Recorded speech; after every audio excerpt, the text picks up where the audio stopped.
Bonjour à toutes, bonjour à tous. Aujourd'hui, c'est un peu la rentrée des classes ici à l'Assemblée nationale. C'est le début de la session parlementaire avec le discours de politique générale de Michel Barnier, le Premier ministre. Le discours de politique générale, c'est quoi? C'est finalement le programme d'action du gouvernement de Michel Barnier. Michel Barnier va se tenir ici, à la tribune de l'Assemblée nationale, et je vais vous expliquer assez rapidement pourquoi nous considérons qu'il est illégitime comme Premier ministre, pourquoi son gouvernement n'aurait pas dû se présenter à nous aujourd'hui. Tout simplement parce que l'Assemblée nationale que vous avez ici, issue des élections du 7 juillet 2024, suite à la dissolution du président de la République, elle représente, là, vous voyez, des groupes politiques, mais en réalité, elle représente des candidatures aux élections législatives qui ont gagné les élections sur la base de coalitions, de programmes, de blocs, comme on dit, qui se sont présentés. Le premier bloc, arrivé en tête à l'Assemblée, c'est le Nouveau Front Populaire, le NFP. NFP, c'est 192 députés à l'Assemblée nationale. C'est donc une majorité relative. Certes, pour avoir la majorité absolue, il faut 289 sièges sur 577, mais personne, aucune coalition, aucun bloc n'a la majorité absolue.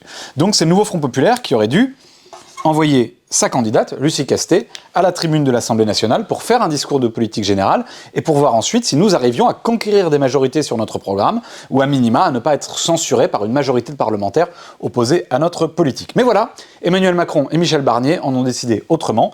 Et donc le président de la République, Emmanuel Macron, qui est soutenu par les grands perdants des élections législatives, c'est-à-dire les macronistes que vous avez ici, Horizon, Modem, Renaissance, qui représente, je crois, 145-150 députés, en tout cas quelques dizaines de moins que le Nouveau Front Populaire.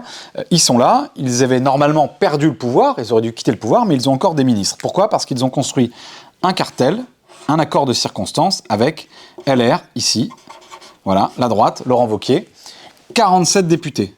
Et donc, ces 47 députés, ce groupe LR a envoyé un Premier ministre, Michel Barnier.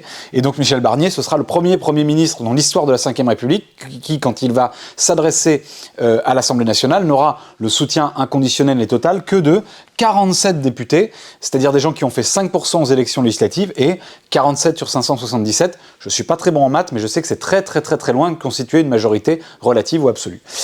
Et alors, pourquoi tout ça est possible? Pourquoi est-ce que ce cartel, cette alliance entre macronistes et LR est possible? Eh bien, parce qu'il bénéficie du soutien du Rassemblement national, l'extrême droite.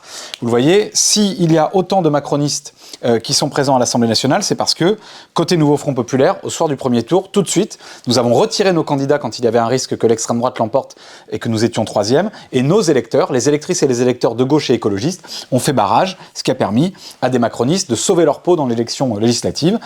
Et donc, tout ça nous a permis de battre le Rassemblement national, alors que, quelques jours, encore avant l'élection législative, on disait que Jordan Bardella pouvait avoir une majorité absolue à l'Assemblée nationale, ce qui aurait été dramatique, catastrophique. Mais voilà, le Rassemblement national file un petit coup de pouce à Michel Barnier et à la droite radicalisée de LR, puisque, vous voyez bien, tout ça, ça fait pas assez pour faire une motion de censure. Et donc, le Rassemblement national permet à Michel Barnier de venir tranquillement à la tribune de l'Assemblée nationale. Et on voit bien ce qui s'est passé ces derniers jours. Pour rester en place, vous voyez la répartition des groupes dans l'hémicycle, vous voyez les rapports de force à l'Assemblée nationale.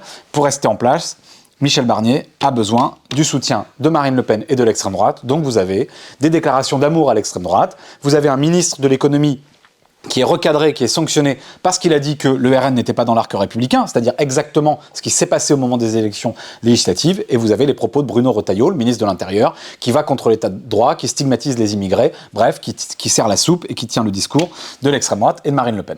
Voilà la réalité du Parlement, mais nous allons tout faire pour convaincre, dans les jours qui viennent, des députés macronistes que vraiment ce n'est pas possible, qu'il faut censurer ce gouvernement, qu'il faut rester fidèle à nos principes démocratiques et empêcher ce petit groupe de 47 LR de faire sa loi sur la vie politique du pays, alors qu'ils sont ultra minoritaires et marginaux à l'Assemblée. Tout ça est possible parce qu'Emmanuel Macron, au fond, le résultat des élections législatives, il s'en moque complètement.